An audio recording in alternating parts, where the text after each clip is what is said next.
Madam చాలాసార్లు తర్వాత మిమ్మల్ని పట్టుకోవడానికి నాకు ఈ టైం పట్టింది మేడం.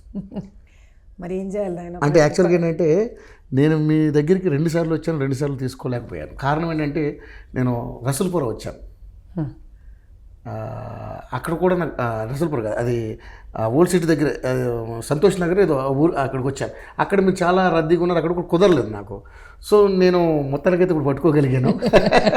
సో ఏంటి మేడం, అంటే నిజంగానే నేను ఇంట్రడక్షన్లో చెప్పినట్టుగా గెలుపు సాధ్యమా కాదా, ఎలా అనుకుంటున్నారు, మీ ఉద్దేశం ఏంటి? జీవితంలో ఏది అసాధ్యం అనేది ఉండదు నాయన.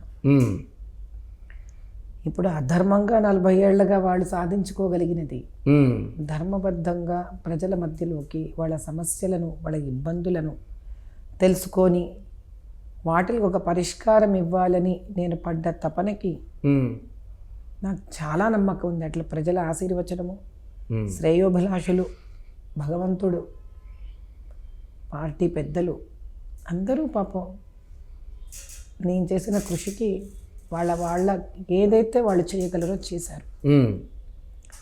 ఇవన్నీ ఒక ఎత్తైతే పోలింగ్ డే రోజు అవును ఇప్పుడు మన ప్రజల మధ్యలోకి వెళ్ళడం, వాళ్ళతో మాట్లాడడం, మనం క్యాంపెయినింగ్లు చేయడం, ఇదంతా ఒక 1 సైడెడ్ హార్డ్ వర్క్ అంతే. ఓకే, లేదా మధ్య మధ్యలో వాళ్ళు పెట్టే ఇబ్బందులు ఉన్నా కూడా, but on a polling day that is when, ఆ రోజునే నిజంగా మనం నలుగురితో పోరాడుతున్నట్టు లెక్క. కాంగ్రెస్, బీఆర్ఎస్, ఏఎంఐఎం కలిసిపోయిన ఎంపీటీ. అసలు యుద్ధరంగం మొన్న ఎలక్షన్ డే. చాలా మటుకు ఇన్నేళ్లగా నేను రిగ్గుంజులు చేస్తారు, అది చేస్తారని మీ అందరిలాగా, ఇంకా మీరన్న జర్నలిస్టులు, మీ దగ్గర చాలా ఇన్ఫర్మేషన్. సామాన్య జనజీవనంలో ప్రజలు ఎలా ఉంటారో ఎలక్షన్ డే రోజు ఇలా జరుగుతుంది, అలా జరుగుతుంది అని చెప్తే వింటూ, పేపర్లో చూస్తూ, చదువుతూ తప్ప ఎవరు మనకి ఈరోజు రిగ్గింగులు జరగడం అనేది కూడా ఎవరు టెలికాస్ట్ చేయలా. అవును, నేను చూసానే మొన్న ఫస్ట్ టైం చూసానే. అయ్య బాబోయ్, ఏమిటా అన్యాయం. ఎన్నాళ్ళు చెప్పుకోవడం తప్ప చూసింది లేదు, ఎవరు చూడలేదు కదా. ఇప్పుడు ప్రెస్ వాళ్ళకి కానీ, మీడియా వాళ్ళకి కానీ ఎక్కడ పోవాలి, ఏం చేయాలంటే ఎవరన్నా పోరాడితే వాళ్ళ వెనక వెళ్తారు. పాపం వాళ్ళది కూడా ఒక చోట ఎవరో సాధిస్తున్నారు, వెళుతున్నారు, కృషి చేస్తున్నారంటే అయ్యో అవునా అవునా అని పరిగెత్తుతారు.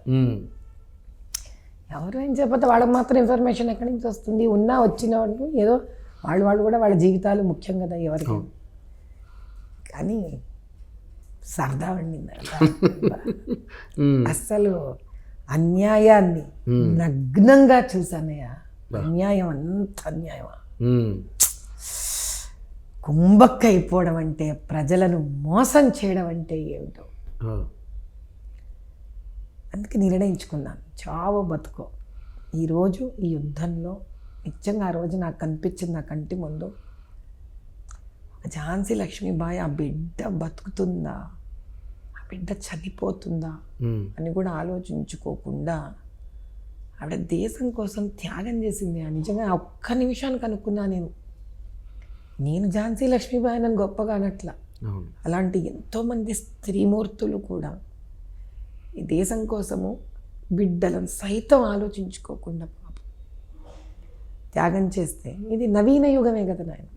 అప్పుడు రాజ్యాలే, ఇప్పుడు డెమోక్రసీ.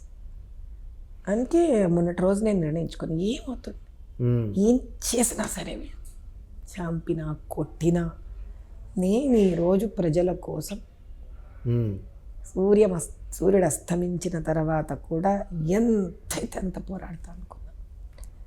నా మానవ ప్రయత్నం నేను చేశాను. అవును, చూసాం మీరు ఎంతవరకు ఫైట్ చేయగలిగారు. ఒక మహిళ ఉండి అంతవరకు వెళ్ళారు, ఎక్స్ట్రీమ్ వెళ్ళారు ఒక రకంగా చెప్పాలి. ప్రజల కోసమే. మీరు నమ్మరు, కొన్ని చోట్ల నేను వెళ్తే పాపం, అమ్మా నీకు ఓటేయాలని ఉందమ్మా, వీళ్ళు డిలీట్ చేసేసారమ్మా, ఏం చేయమంటావమ్మా అని అడిగితే నాకు ఎంత బాధేసిందంటే, ఓటు ఉంది, జిహెచ్ఎంసీలో వేశారు, ఎమ్మెల్యే ఎలక్షన్స్లో వేశారు, ఎంపీ ఎలక్షన్స్కి వచ్చేసరికి ఎంత అన్యాయం అని ఆయన. అంటే నువ్వు ఒక రంగాన్ని ఇచ్చి పోరాడమంటే ధర్మబద్ధంగా పోరాడాలి. కానీ ఎవరినైనా మనం అల్టిమేట్గా మోసం చేస్తున్నది ప్రజలన, తప్పు కదా అయ్యా ఇది. కానీ ఇంత ధైర్యంగా పోరాడారు మీరు, ఎందుకు కళ్ళంట నీళ్ళు వస్తున్నాయి? ఆ ప్రజల బాధ అంటే వాళ్ళకి నేను న్యాయం ఇవ్వలేకపోయాని మొన్నటి రోజున నేను న్యాయం ఇవ్వలేకపోయాని కార్యకర్తలు నా వెంట తిరుగుతూ చూశాను. కొన్ని ఏరియాలో మా కార్యకర్తలు ఇట్లా వండుతున్నారు. ఇటువంటి ఏం రా అంటే, అక్క నువ్వు ఈరోజు వచ్చావు అక్క ఇంత ధైర్యంగా, కానీ వీళ్ళు రానియరు అక్కడ, పదండ్రో చూసుకుందాం, ఎవరు ఏం చేస్తారో చూసుకుందాం పదా నేను వెళితే అప్పుడు ఒక్కొక్క కార్యకర్త అసలు ఒక్కొక్క సైనికుడే నా వెంట కదిలాడు. అంటే ఇంత దౌర్జన్యం ఏంటయ్యా, మన దేశమే కదా నాన్న ఇది. ఏమ్మా ఎండ్ ఆఫ్ ది డే మన అందరికీ హక్కు ఉంది కదా నాన్న అన్ని చోట్ల అన్నాడు. ఎంతమంది నాన్న రౌడీ షీటర్స్, చూసాం విజువల్స్ కూడా, వందల మంది. మీరు చూసిన ఏరియా సరే, అది కాక సందులో గొంతులలో అప్పటికే నేను చాలా మందిని తప్పించుకుంటూ వచ్చాను అక్కడికి. అబ్బా ఏంటి నాన్న ఇలా తలుపు తెచ్చుకోవడం, ఒక దొంగ ఓట్లు వేయడానికి, జాలి ఓట్లు వేయడానికి మనుషులు 60 మంది 70 మంది ఇలా ఇళ్లలో దూరుస్తున్నారు వాళ్ళని, పోలీసులు అలా నిలబడి చూస్తున్నారు. There is a mob sir, there is a mob sir, sir there is a mob sir అని ఇట్లా అంటే ఎస్, పైగా ఉల్టా అంటాడు అతను పోలీస్ ఆఫీసర్, మీరు మీ మనుషులు ఉన్నారు కాబట్టి మాబు తయారవుతుందంటే. ఏమన్నా న్యాయం ఉందా నాన్న చెప్పో మాట. నిజంగా నాయనక రౌడీ షీటర్లు ఫాలో అవుతున్నారు నన్ను. బట్ ఐఎమ్ హ్యాపీ నాన్న, I'm happy for one thing. నిజంగా అమ్మవారి కృప వల్ల, ఆ పరమేశ్వరుడి దయ వల్ల నేను ఎంత పోరాడానో ఈరోజు ప్రపంచం ముందు, ప్రజల ముందు బయటకు వచ్చింది. It has come out. Expect చేశారా? ఎందుకంటే నేను ఒక ఛాలెంజింగ్ రోల్ ప్లే చేయబోతున్నాను. ఎందుకంటే హైదరాబాద్ కాన్స్టిట్యున్సీ అనేది చాలా టఫెస్ట్ కాన్స్టిట్యున్సీ. సో నిజంగా నన్ను పోయి దీనికి అంటే ఏరుకోరు దీనికి నాకు అవకాశం ఇచ్చారు. సో దీన్ని ఎలా చేయాలి ఏంటి అనేది ఒక ఏమన్నా ప్రణాళిక రచించుకున్నారా ముందే ఏమన్నా, లేకపోతే గుడ్డిగా వెళ్ళిపోయారు అలాగా? అలా నేను అంటే ఇందులో గుడ్డిగాను అనలేను, అట్ ది సేమ్ టైం ప్రణాళిక అనలేను. ఎందుకంటే మనకున్న టైంలో ఉన్నంతలోనే చాలా తొందరగా ఆ రోజే నేర్చుకోవాలి, ఆ రోజే అర్థం చేసుకోవాలి, ఆ రోజే పరీక్ష రాయాలి ఏనన్నా. కానీ చాలా హోంవర్క్ చేశాను. ఎట్లా పొద్దునంతా ఎంత తిరిగినా కూడా మళ్ళీ రాత్రి వచ్చి 12:30 1 గంట వరకు నోట్స్ రాసేవాళ్ళం అందరం కూర్చొని. ఈ ఏరియాకి వెళ్ళాము, ఇది మన ప్రాబ్లం, ఇక్కడ ఇష్యూ ఉంది, ఇక్కడ ఈ సమస్య ఉంది, ఎన్ని మైనారిటీ బూత్స్ ఉన్నాయి, వీళ్ళు ఎన్ని కెమెరాస్ పెడతారు, ఎన్ని కెమెరాస్ పెట్టారు, ఎవరెవరు కలిసిపోతారు, ఎవరెవరు కలవరు, జిహెచ్ఎంసీలో వర్క్ చేస్తుంది, అక్కడ వచ్చే ఇన్ని ఏళ్ళ అనుభవాలు ఎంతెంతమంది దగ్గర ఉన్నాయి అన్నీ కంపైల్ చెయ్యడము, దీనికి ఒక స్ట్రాటజీ ఆలోచించుకోవడం. ఉన్న షార్ట్ పీరియడ్లో గ్రౌండ్ లెవెల్లో కార్యకర్తలను ఎవరు తెచ్చుకోవాలి, మనం పాపం నా కోసం చాలామంది మిగతా కాన్స్టిట్యుయెన్సీస్ నుంచి కూడా వచ్చారు. మార్వాడీస్ ఎంతమంది మా కాన్స్టిట్యుయెన్సీస్ నుంచి వచ్చారు. చాలామంది నాయక్స్ బంజారాలు వచ్చి పనిచేశారు. అసలు నాన్న ఒకే మాట చెప్తున్నాను నీకు, నేను ఎంత అభిమానాన్ని సంపాదించుకున్నానో కానీ నేను ఆ రోజు వెళ్ళిన నా యుద్ధానికి కనిపించని ఎంతోమంది వీరులు స్త్రీలు చేశారు నాన్న ఆ రోజు. వాళ్ళెవరో, ఎందుకంటే నా పార్టీకి నేను ఒక ఆవేశంగా, ఒక వాయు వేగం, నేను వెళ్ళిపోతున్నాను. ఎందుకంటే పైగా ఆ రోజు దీక్షలో ఉన్నాను. ఆ రోజు పైగా నేను చూస్తుంటే నా కాళ్ళకు చెప్పులు కూడా ఉండవు. అలా అంతే, అలా వెళ్ళాను, పూజ చేసుకున్నాను. ఈరోజు అనుకున్నాను అంతే, ఈరోజు ఒక దీక్ష కింద పట్టుకొని దీన్ని నేను చెయ్యాలి అనుకున్నాను. అలా వెళ్ళిపోతే కొన్ని చోట నేను నా సిఆర్పిఎఫ్ అంతే, ఒక్కళ్ళిద్దరు, అంతకన్నా కూడా లేరు ఒక్కొక్క చోట నాకు. But I decided, I went on. అలా ఒక్క చోట కాదు, ఎన్ని చోట్ల. అమ్మ మా ఇంట్లో 6 ఓట్లు లేవు, అమ్మ మా ఇంట్లో 10 ఓట్లు, నీకు ఓటు వేయాలమ్మా, ఇప్పియమ్మా మాకు ఆ ఓటు వేసే హక్కు. మళ్ళీ మీకే రిటర్న్ కంప్లైంట్స్. నేను అక్కడ వెళ్తున్నాను కదా, దారిలో ఆ పోలింగ్ బూత్ వెళ్తాను. దానికి ముందు ఒక 100-200 మీటర్స్ ముందు మీకు అది ఉంటుంది. వాళ్ళు పరిగెత్తుకుంటే అక్కడ కార్యకర్తలు, దీదీ ఓట్ నే హే, దీదీ అమ్మ ఇంకా ఓట్ నే, అమ్మ ఏ క్యా జాతి అమ్మ, ఇదేంతా ఇట్లా చేస్తే ఎట్లా అమ్మ అంటే ఎలా ఉంది నాకు ఆలోచించండి. అయినా నేను డిస్కరేజ్ అవ్వకుండా, సరే నాన్న సరే ఏవి లేవో మనం మాట్లాడదాం, దీని గురించి చూద్దాం. అలా వెళ్ళి ఒక స్థాయి ఎక్కడికి వచ్చింటే బతుకుని మనం చంపేశారు నాన్న. నిజంగా ఏస్డి లిస్ట్ పట్టుకొచ్చారు. ఇప్పుడు నీకో నాకు ఎవరా లిస్టు. తమాషా అయిన విషయం ఏంటంటే వీళ్ళు డిలీటెడ్ ఒక స్టాంప్ ఎలాగో కొట్టి కొన్ని వేలు నాశనం చేసేసారు మన ఓట్లు. ఇది కాక ఇంకో సర్ప్రైజ్ లిస్ట్ పెట్టుకొని ఉన్నారు లోపల. వాళ్ళు లిస్ట్ పెట్టుకున్నారు, ఆ బిఎల్ఓలు పెట్టుకొని కూర్చొని ఉన్నారు. మన వాళ్ళు పాప అమాయకంగా ఎలక్షన్ కమిషన్ నుంచి రోల్ తీసి వాళ్ళకి ఇవ్వడం, ఉమ్, నెయ్యి అని కొట్టి పారేయడం వాళ్ళు. బా. ఉమ్, అసలు అన్యాయానికి చంపేశారు. ఎక్స్ట్రా డిలీటెడ్ స్టాంపులు పెట్టుకొని ఇంకొక లిస్ట్ పెట్టుకున్నారు వాళ్ళు. ఉన్నారు. Yes. That list is not tallying with our agent list. అవును. ఇప్పుడు ఆ లిస్ట్ తెచ్చుకోవాలి, నీకు వాడు ఇవ్వడు కదా లిస్ట్. ఒక చోటైతే I wanted to take that file and you not suppose to take, దాన్ని మళ్ళీ ఏమంటారు, పోలీస్ కేసు అంటారు. ఇది ఎట్లంటే తుమ్మితే దగ్గితే పోలీస్ కేసు, ఉమ్, ముందు పోతే పోలీస్ కేసు, నువ్వు వెనక్కి వస్తే పోలీస్ కేసు, నువ్వు న్యాయం అడిగితే పోలీస్ కేసు, నువ్వు ధర్మం అడిగితే పోలీస్ కేసు, నువ్వు నోరు తెరిస్తే పోలీస్ కేసు. నువ్వు నమ్మవు నాన్న, మంగళఘాట్ పోలీస్ స్టేషన్లో no. ఇద్దరు పాపం కార్యకర్తలు 500 మీటర్ల దూరంలో వాళ్ళు కూర్చొని అక్కడ స్లిప్స్ ఇస్తున్నారు. ఓకే. ఇద్దరు పిల్లల్ని పట్టుకొని బెదిరించి వాళ్ళ ఇంటికి తీసుకొని వెళ్ళి ఉమ్, డమ్మీ ఈవీఎం మిషన్స్ లాక్కొని వాళ్ళ దగ్గర నుంచి తీసుకుపోయినారు పోలీసులు ఇంటికి దాకా వాళ్ళని. ఉమ్, ఈ రోల్స్ అవి తీసుకొని పోలీస్ స్టేషన్లో కూర్చోబెట్టినారు.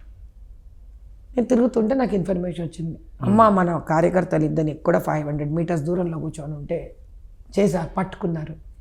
ఒక మాట అడుగుతాను నాన్న, 200 మీటర్స్ లోపల నువ్వే అలౌ చేయవు కదా ఎవరిని? యవనాలు చేరు. అవును. ఏమ్మా అవును. అలౌ చేయవు కదా, మరి నువ్వు ఆ రోల్ని ఎలా పీక్కు, ఎలా ఎలా ఎలా నువ్వు పోనీ నీకు ఆ రోల్ ఎత్తితే ఉమ్, ఎక్కడైనా నీకు పార్టీ బొమ్మ కనిపించిందా? మీరు సరిగ్గా చూడండి, um, there is one reel that is running. Azampura, um, old Malakpet, 119 polling booth, ఓ ముస్లిం స్త్రీ ఏఎంఐఎం పార్టీ ఫోటో గీటో అన్ని పెట్టుకొని వాళ్ళ స్లిప్ పట్టుకొని ఉంటే, ఉమ్, వద్దు తల్లి కష్టం అవుతుంది నీకు, నువ్వేమో పాపం సింపుల్ ఓటర్ అమ్మా హిందీలో చెప్పా, ఉమ్, ఆ పైది చింపేసి లోపలికి వెళ్ళి ఓటేసుకోమ్మా అని చెప్పి బయటకు వచ్చినా నేను. బా బా బా. Um. That is who I am. కానీ మిమ్మల్ని ఓడించడానికి వాళ్ళు శతవిధాల గట్టి ప్రయత్నాలు చేశారు. అయితే మీ లెక్క ప్రకారం ఎన్ని ఓట్లు మిస్ అయ్యి ఉంటాయి అనుకుంటున్నారు? ఎన్ని వేలు అంటారు, ఎన్ని లక్షలు మిస్ అయ్యి ఉంటాయి అంటారు? నాకు తెలిసి సుమారు ఒక 1.5 లక్ష ఓట్లు బా, బా, బా. మిస్ చేసేసారు మావి 1.5 లక్ష. మినిమం. వామ్మో. ఎందుకంటే మాకు మిస్ చేసింది ఒకటి, ఉమ్, వాళ్ళు లోపల పెట్టుకునేది ఒకటి కదా నాన్న. అసలు ఒక బూత్లోనే 120లోనే ఇంత పెద్ద కట్ట ఏఎస్డి లిస్టు. ఓకే. నేను అది నా బుద్ధి చూడు, అసలు లాగొచ్చాను, లాగ్ తీసుకున్నా, ఆ, రేపు పొద్దున లేదంటారు కదా అయ్యా, అవును, నువ్వు అవును. తీసుకొని నేను ఇట్లా చూపించి వాళ్ళకి ఇచ్చేసా. అసలు I should have taken pictures of that అన్నీ కదా. ఉమ్, ఎందుకంటే వీళ్ళది ఏముంది నాన్న, వీళ్ళది గవర్నమెంట్, వీళ్ళు ఏం అబద్ధాలన్నా చెప్పేస్తారు. వీళ్ళు పైగా పోలీసులు కూడా వాళ్ళకి సపోర్ట్ చేస్తున్నారు. కంప్లీట్ వీళ్ళు ఏమని అసలు ఇది జరిగింది కదా. ఉమ్, 16 ఏళ్ళ అమ్మాయి నీకు యాకత్పురా కాన్స్టిట్యువెన్సీ సంతోష్ నగర్లో గోల్డెన్ జూబ్లీ స్కూల్లో పట్టుబడింది. Okay. Presiding officer she's a minor girl, 2 times ఓటేసింది. మైనర్ గర్ల్ పట్టుకొని వచ్చినారు వీళ్ళు, బుర్కా వేలు చేసి సెకండ్ టైం చూసి పట్టేసుకున్నామే. ఎంఐఎం ఏజెంట్ పరారైపోయినాడు అక్కడి నుంచి.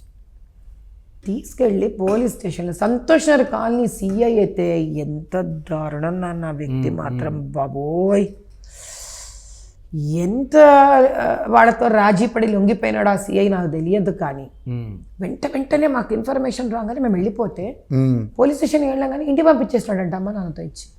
నీకెవరు ఇచ్చాడు హక్కు పంపించడానికి? ఉమ్, నీకు అడల్ట్ అయితే నువ్వు లేడీ కానిస్టేబుల్తో కూర్చోబెడతావు, డెఫినెట్లీ. సింపుల్ నానా. ఉమ్, లాజిక్. అవును. ఇఫ్ షీఈస్ అన్ అడల్ట్ నీకు పంపించే అవసరం లేదు కదా. లేదు కదా. అవును. నీకు ఆ పోలీస్ స్టేషన్లో లేడీ కానిస్టేబుల్ ఉంది, నా ముందే నిలబడి ఉండింది అమ్మాయి, ఉమ్, నువ్వు లేడీ కానిస్టేబుల్ ఉన్నా నువ్వు పంపించేసావంటే ఆమె మైనరే కదా. మైనరే. ఇంతకన్నా లాజిక్ ఎవరికి అక్కర్లే కదా. అంతే, సింపుల్, అర్థం అవుతుంది. ట్యాంపర్ చేసేసి ప్రిసైడింగ్ ఆఫీసర్ కంప్లైంట్ లెటర్ని మైనర్ అనే పదం తీసేశారు. ఓ. Um, if she is not minor, okay. Why she is not in remind with your constable? మేము వెంటనే వచ్చేసాం కదా అక్కడ. ఉమ్, మాతో అన్నాడు, అమ్మ మైనర్ గా ఎట్లుంచుకుంటామని పుసక్కని ఉన్నాడు ఆయన. ఉమ్, మళ్ళీ కంప్లైంట్లో ఏమో వాళ్ళ అమ్మ నాన్నకి ఇచ్చి పంపించేసామన్నాడు. కంప్లైంట్లో ఏమో ఉమ్, ట్యాంపర్ చేసేసారు దాన్ని. ఎఫ్ఐఆర్ ఎప్పుడు బుక్ చేశారని అడుగు. ఉమ్, ఏమైనా మరి ఎఫ్ఐఆర్ బుక్ చేసి కాపీ ఇవ్వండి మాకు as for right to information కింద అంటే, ఇదో ఇస్తాం అదో ఇస్తాం అని నెక్స్ట్ డే మధ్యాహ్నం 2 o'clockకి మైనర్ అనే వర్డ్ తీసేసి తర్వాత ఇచ్చారు. ఇచ్చా. పోని నువ్వు మైనర్ పెట్టలే, ఏది మరి నిందితురాలు? ఎట్లా వదిలిపెట్టినావు నువ్వు నిందితురాల్ని? నాకేమో ఎఫ్ఐఆర్ బుక్కులు చేస్తారా 10 నిమిషాల్లో ఇట్లా ఇట్లా ఇట్లా. ఎలక్షన్ టైంలో మీకు ఇంత తీరిగ్గా ఉంది, ఇంత టైం ఉంది నా మీద చేయడానికి. దొంగ ఓట్లు వేసిన వాళ్ళ మీరు కదా. అది దొంగ ఓట్లు వేసిన వాళ్ళనేమో మీరు ఇళ్ళకు కూడా పంపించేస్తారు, ఎఫ్ఐఆర్ నెక్స్ట్ డే బుక్ చేస్తారా? ఇదా ఇదా ఇదా ఇదా డెమోక్రసీ అంటే? ఇట్లాంటి చోట్ల ప్రజలు ఏమీ సురక్షితంగా బతుకుతున్నారే? Where is safety and security for a common man చెప్పండి నాకు. అప్పుడు ఎలా ఎవరన్నా ఎవరితో కుంభక్కైపోవచ్చు? మనం ఎవరి నమ్మకం మీద బతుకుతున్నాం నాకు అర్థం కావట్లేదు. సో అయితే మీ లెక్క ప్రకారం అక్కడ ముస్లిమ్స్ కూడా చాలా ఇబ్బంది పడుతున్నారని? చాలా మంది నాన్న, అసలు హిందూ ముస్లిం అనే వ్యత్యాసం లేదు. వీళ్ళతో ఎవరెవరు దందాలు చేస్తే ఆ దందాలు చేస్తున్నంత కాలమే వాళ్ళకి పని నడుస్తుంది. నువ్వు దందా చేయకపోతే కథం. అంత పాప ముస్లిమ్సా హిందూసా అని సంబంధం లేదు. హిందూస్ బయటికి చెప్పుకుంటారు, వాళ్ళు చెప్పుకోలేకపోతున్నారు. ముస్లిమ్స్ అది కూడా చెప్పుకోలేరు నీకు. ఓకే.